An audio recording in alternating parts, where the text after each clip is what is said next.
এরাও শত্রু, মুখোশের আড়ালে। কিন্তু ম্যাডাম, এতগুলো টাকা দিচ্ছি, কাজটা ঠিকঠাক হবে তো? ঠিক কি কি কাজ আপনি চাইছেন একটু খুলে বলবেন? আমি কিন্তু আপনাকে টাকাটা কাজ করার জন্য দিচ্ছি না। আমি টাকাটা দিচ্ছি এই কারণে যাতে আপনার ওই বস্তিতে আর না যান। যদি সবকিছু ঠিক থাকতো, চার আনাও দিতাম না। আব্দুল্লাহ, ওনার থেকে আমার যা যা পাওয়ার ছিল সব পাওয়া হয়ে গেছে। এটাই আমার জন্য যথেষ্ট। চলো। কি আপনি, আপনাকে তো বলেছি যে হুটাট এখানে ঢুকে পড়বেন না। ইনি কে? নতুন মনে হচ্ছে। নমস্কার, আমি ডাক্তার শুভব্রত। আমি ওনাকে দেখলাম। আমার যেটা মনে হয়, ওকে এক্ষুনি কোনো মাল্টি স্পেশালিটি হসপিটালে ভর্তি করা দরকার। ওয়েট ওয়েট, আপনাকে উপযাজক হয়ে জ্ঞান দিতে কে বলেছে? আমি কিন্তু আপনাকে ডাকিনি, কাজে আমি আপনাকে ফি পে করতে পারবো না। প্লিজ আসুন, প্লিজ। ফিজ? আপনাকে কে বললো যে আমি এখানে ফিজের জন্য এসেছি? আমি এখানে এসেছি নন্দিনীর রিকোয়েস্টে পেশেন্টকে দেখতে। কোনো টাকার লোভে আমি এখানে আসিনি। দেখুন, আপনি কিন্তু আমাদের প্রাইভেসিতে হস্তক্ষেপ করছেন। আপনাকে তো আমরা ডাকিনি।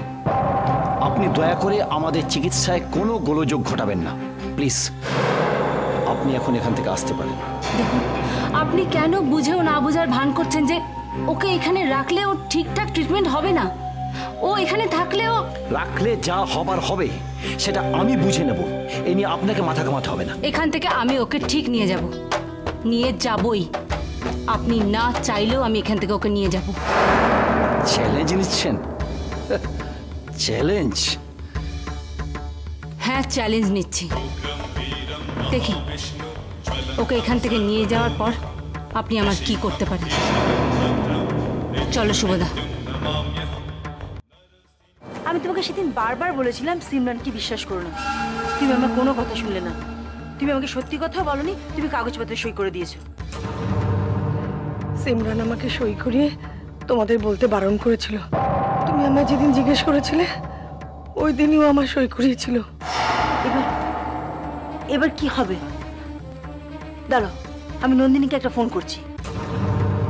হ্যাঁ, হ্যালো। হ্যাঁ নন্দিনী, শোন, চোর কি আমরা বুঝতে পেরেছি। হ্যাঁ, ওটা আর কেউ না, ওটা সিমরান। সিমরানকেই মেজবৌদি সই করে কাগজপত্র দিয়েছিল। শোন, তুই নদাকে সবকিছু জানা, ওরা যেন পালাতে না পারে, ওরা যেন ধরা পড়ে। হ্যাঁ, আমি মেজদাকে সবকিছু জানাচ্ছি। আচ্ছা, রাখছি। শোনো, আমি মেজদাকে সবকিছু জানিয়ে আসছি। ও বাড়ি নেই। ও বাড়িতে নেই? না। তাহলে কি হবে? ও বাড়ি ফিরুক, আমি ওর সাথে কথা বলবো। এতদিন আমি চুপ করেছিলাম, আজকে আমার সব প্রশ্নের উত্তর ওকে দিতে হবে, দিতেই হবে। হ্যাঁ বর্দি, হ্যাঁ বলছি, তুমি এই হারটা বড় মাকে দিয়ে দেবে? হ্যাঁ হ্যাঁ, দেবো, আমি দিয়ে দেবো। আমার তো দিতে কোনো অসুবিধা নেই, ডোন্ট ওয়ারি। কিন্তু তুই দিলে বেশি ভালো হতো না? তুই নিজে হাতে যদি বড় মার হাতে হারটা দিতিস, আর তোর ওই দুর্গার গল্পটা, মানে দেবী দুর্গার স্বপ্ন দেওয়ার গল্পটাও যদি মাকে জানাতিস, সেটাই ভালো হতো না? না না, আমি যাব না। তারপর বাড়ির যা লোকজন, সবাই ভাবে আমি হারটা হয়তো সরিয়েছিলাম। আমি ওসব ঝামেলায় নেই। যা, তাই কখনো হয় নাকি? তবে তুই যখন দিতে চাইছিস না, তখন আমি দিয়ে দেব।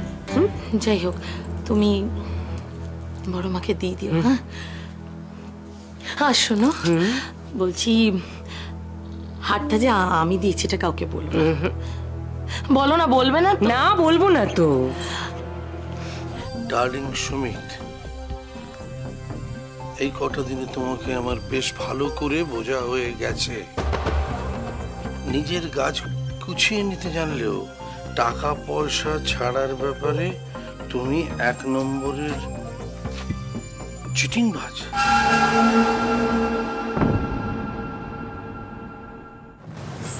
এরাও শত্রু, মুখোশের আড়ালে।